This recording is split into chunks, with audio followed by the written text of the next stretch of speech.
Hello BookTube Nation, I'm Sam here again with Baron and Bee Books, and today I'm here to bring you an April wrap-up.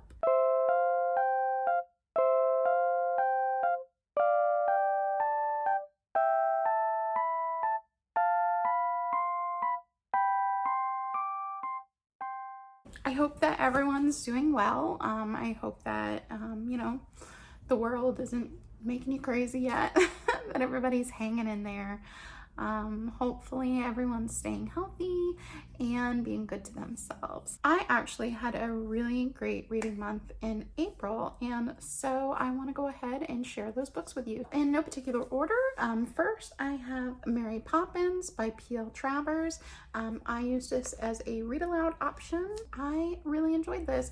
I grew up on the Julie Andrews, the first movie adaptation, and I really love that. So because I'm so familiar with that, it was kind of hard to rate my love and enjoyment for like the original format, but yeah, I gave it 4 stars. I really liked it. I found that I prefer Julie Andrews' version of Mary Poppins to P.L. Travers' version, but I really liked some of the additional adventures and things that go on in the book. So yeah, I'm actually continuing book 2 in May, so you'll see my thoughts on that soon. I think if you love the movie, give the books a chance, and if you haven't seen the movie, definitely try the book. I think this is great for read aloud options for children.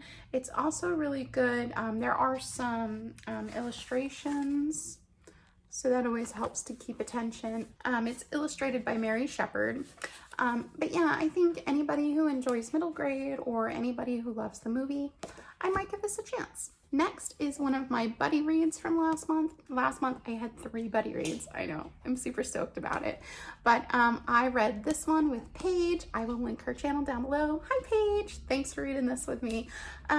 This is Jane Steele, a novel by Lyndsay Faye, and we decided to read this because we had just recently read Jane Eyre. I had heard really good things about this. Now, I think that we both ended up liking it, but this is a lot darker, a lot more violent than I would typically pick up myself. I personally liked the second half of the book better, but this is basically like a reimagining of Jane Eyre. It picks a character who kind of sees similarities in themselves between them and Jane Eyre. So in this book, the main character reads Jane Eyre and compares her life to it.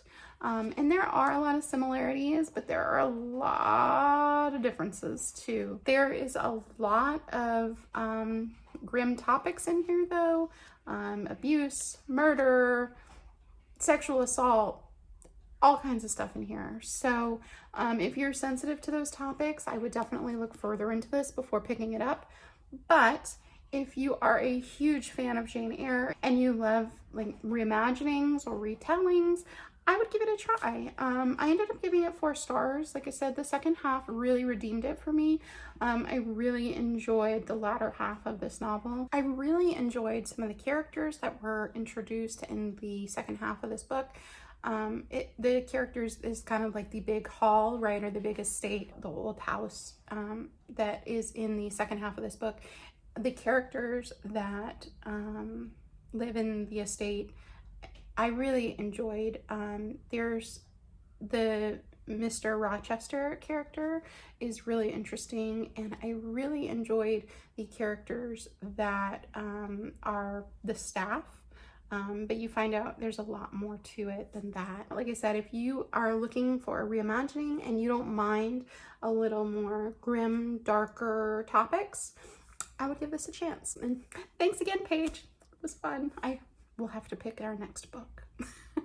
Okay, next is a children's picture book. This is VeggieTales, a Hoppy Easter. This is Discovering God's Love for Me. This is published by WorthyKids, which is an imprint of the Worthy Publishing Group. I like VeggieTales. I know, like, when my brother was little, I got, because he's 12 years younger than me, so I kind of grew up listening to some of that with him. And then they used to play them occasionally on my ride to work when I would listen to the Christian radio station in my area.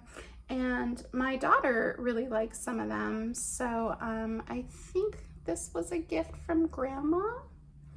Thanks, Mom. This book is really bright and pretty. Let me just show you one of the pictures here. So it's a really nice way to kind of bridge the gap between celebrating Easter as a Christian and celebrating, like, you know, the more commercial aspects of it. How does a bunny, how do eggs tie in? But yeah, it was not really like, it's not like a how or why does it happen, but it's a nice way to tie the two together. And so yeah, we enjoyed it for that. Next is the other children's book I have in this wrap up. This is Eeyore Has a Birthday, Winnie the Pooh and Friends. This is by, of course, A.A. Milne and E.H. Shepard, with illustrations by Andrew Gray. So I really enjoyed the color palette in this particular Pooh book. We love Winnie the Pooh here at our house. Our nursery is Winnie the Pooh, and I love this one. I grew up, Eeyore was my favorite when I was a kid. I'm probably more of a Piglet person these days, but yeah, I just I really love this story, and I think that these are nice because the pages are kind of they're like a little thicker, not quite glossy, but they have kind of a nice texture to them. So they're good for little hands if your kids are just, you know, learning to use picture books as opposed to board books, which is, we're kind of in that transition right now in our house. But yeah, this was delightful. And if you like Winnie the Pooh, I definitely recommend it. Okay, next, I have to thank, first of all, Katie from Books and Things. I will link her channel below. I'm sure that you're subscribed because she's wonderful. But she hosted last month the, I think it was the TBR Clear Out Readathon, yeah, which was basically just to pull books that have been on your TBR for too long, or books that you're not, you know, you haven't really been interested in picking up, and get those books read. Now, I had a huge TBR. I knew I wasn't going to get to all of them, but considering how many books I got to, I think I had 11 on here, I picked 3 from that TBR, so I'm feeling pretty good about that. So this is one of those. This is The Pirate Ruse by Marcia Lynn McClure. I didn't know a whole lot about this going in. It was about pirates. It was recommended to me, I think, either on one of those like Goodreads, you might like this, or you like this, or Amazon or something. And I picked it up. So I ended up enjoying this, but there was a lot of parts in this that reminded me of kind of like Beauty and the Beast situation. So it's about this girl, and she gets kidnapped, and she gets taken aboard this ship, and then that ship gets raided, and then, anyway, she ends up on this other pirate ship, and she becomes his prisoner for all intents and purposes of the word. And of course, things develop and things happen, but it was kind of some moments where I was like, oh, that's icky. Like, you know, like, you're a prisoner. But yeah, it did keep me wanting to read it. I was interested. I wanted to know what was going to happen. It was one of those books, you know. So if you're looking for a book that's going to keep you intrigued and keep you guessing, and you like pirates, I would pick this up. But there are some problematic elements for this relationship. Not ideal, but pirate, right? Okay, and another book I read for that readathon, I'm actually going backwards. That was the third, this is the second, then I'll do the first, okay? Yeah, this is Reality Boy by A.S. King. I wanted to get to this one because this has been on my TBR for a while. It's one I didn't really know anything about. It's one that, you know, I wasn't like, it's not that I didn't want to read it, but I didn't really have any particular inkling to get to it. So it definitely fit for the readathon. I haven't been reading as much YA as I used to because I was previously working on a project for that, and I'm kind of putting that on hold right now. But this one, actually, I really ended up enjoying it. It's really, as a parent, it's really messed up. Like, yeah. So what it's about a young man, and his family is kind of a little, you know, we all have our things, But they decide that to get money, they're going to be on a reality TV show. So not only them, but their children as well. So that made me think, I mean, not that I have a huge channel. I have a very small channel, but, you know, I also have a Twitter, and I have, you know, I put myself out there on social media. So now that I have a child, though, I'm very careful about not putting her on social media, because I don't feel like at her age she's ready to make the decision whether or not she wants her face on social media. So I know some people they like to have their kids help them, and I think that's great if that's what works for them, but that's what this made me think of. And you know, they put their family on this show, and things really go downhill from there. There's a lot of issues with the children, especially the eldest sister, and the mother definitely favors her, and you can see the other two kids trying to find ways to get by and to let the family know that they're not really okay with all this. And so it is a little grotesque at points, but the main character finds ways to kind of put his aggression out there, and you know, he gets a nickname that follows him through school. It makes his adolescence more difficult, and being someone who's been through that time of my life, it's hard enough as it is. You don't need any additional stuff to get you through that most difficult time. He really struggles with that, and he struggles to have friends, and he struggles to meet girls, and he just struggles to find his own voice and let people know, you know, what's important to him. It's a really interesting look at how we put ourselves out there and how our choices affect others, and it's a really interesting look at family and hurt and neglect. And so, you know, there are definitely some triggers in there. So if you want to read that, I would definitely look into the triggers for this book. But yeah, overall, I enjoyed it, and I'm definitely willing to try some more books by A.S. King, because I did like the writing style. And the last book I read for the readathon was the first book was The Miniaturist by Jessie Burton, and I did this as a buddy read with Mom. So hi, Mom. This is an author and a book I've been meaning to get to forever, so this was absolutely perfect for this readathon. Thank you again to Katie for putting that together. I really enjoyed this. For me, I was looking for kind of one more twist, but I really liked the character development in this. I really liked how atmospheric and gothic it felt. I really enjoyed the writing style. I know my mom and I were both talking about this, and I know some people said that they felt that this was a slower read, but we both thought it was a fast read. So I guess it depends how different authors hit you. But to us, I found this pretty quick paced for an adult novel, and I ended up enjoying it. It was really fun to read with Mom. We were doing chapters back and forth. There are some definite trigger warnings in this, so look into it if you're interested. Basically, what it's about is about a young woman who finds herself, like most historical fiction, she finds herself in a position where her family needs her to marry, and so this marriage is found for her, for this man she doesn't know, and she has to go to a new town, and it's all about how her life unfolds in a strange place and with these strange people. She moves into the home where also his sister resides, and the staff, and he is a very prominent figure in the community, and it's just about how she adapts to that. And then he gives her a gift, and the gift is a dollhouse, and weird things start to happen, which is kind of one of my buzzwords.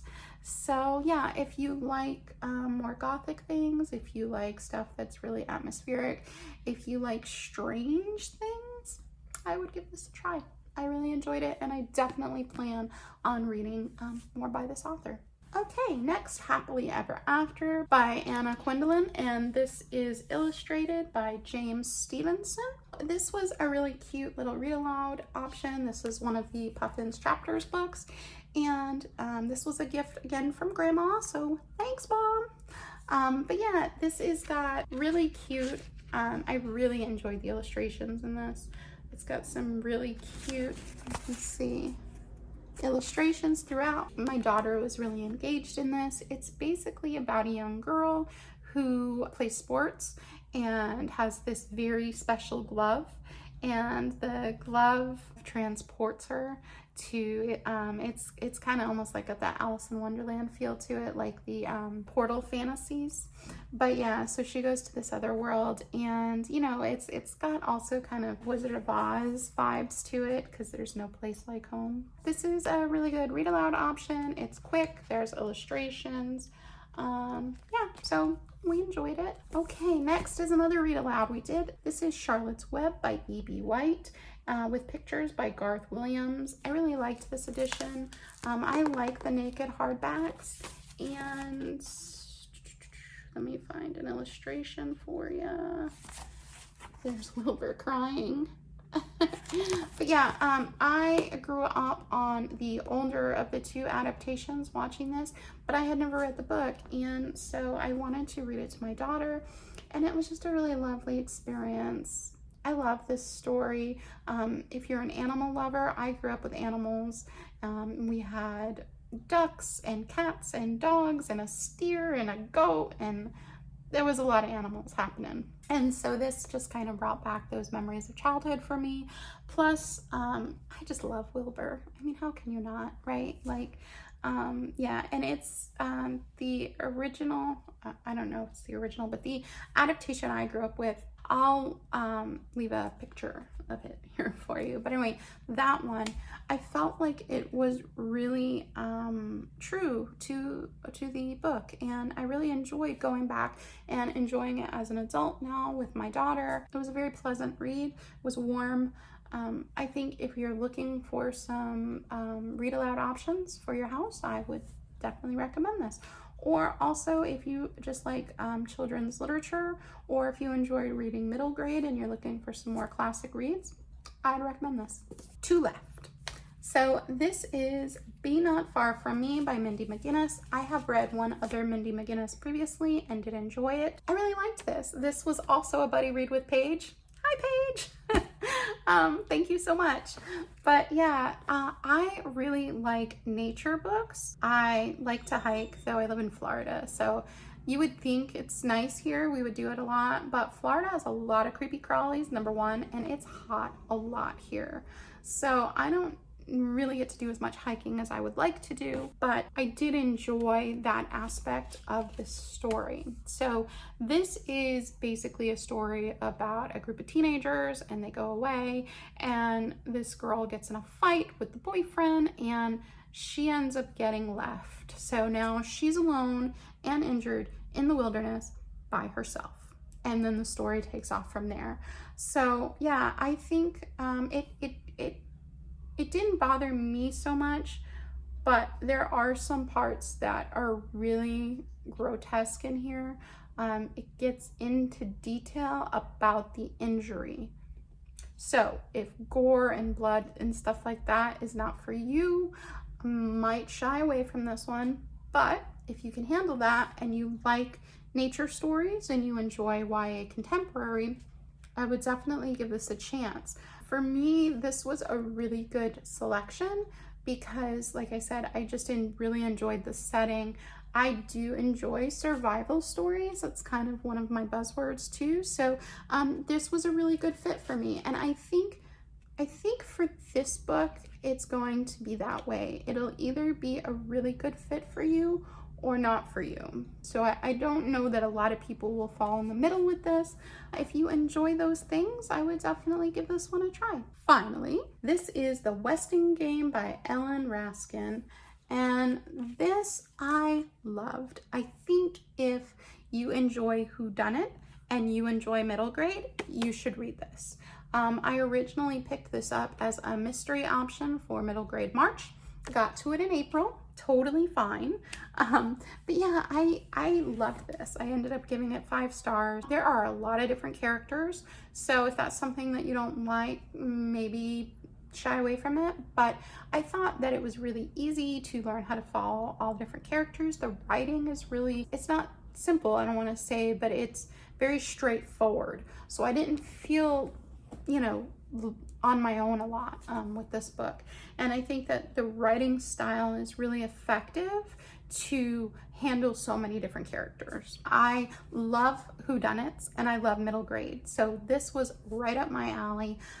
It's basically, I don't want to give any spoilers away because this book is full of them, but, and it's short too, but it's basically about this group of people, and they live in this place together, and there's this challenge set to all of them, and they end up pairing up, and then they have to like solve the puzzle, right? So that's basically what it's about. If you enjoy middle grade mystery, if you enjoy whodunits, I would give this a try. It's a quick, easy read, and I found it really enjoyable. So those were all the books that I finished in April. Like I said, it was a really productive reading month. I feel like I got a lot of things read, and I enjoyed quite a few of the books. I would probably say the Westin game was my favorite of the month. I really, really enjoyed that. I just want to thank you so much for being here with me today. Farewell for now. Bye.